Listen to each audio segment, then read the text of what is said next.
I wanna demonstrate you how to make cinematic flash transition in Premiere Pro. Let's go! First of all, you need to prepare 2 clips, like in this example. Then, go to your working space, right click of the mouse, new item, and create the adjustment layer. Drag the adjustment layer above the clips, right click of the mouse, and choose speed duration. Here, you just write 8 and press enter.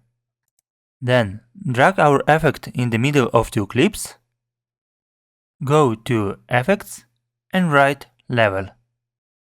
Drag the level above our adjustment layer, put the frame in the beginning and switch the RGBD white input on.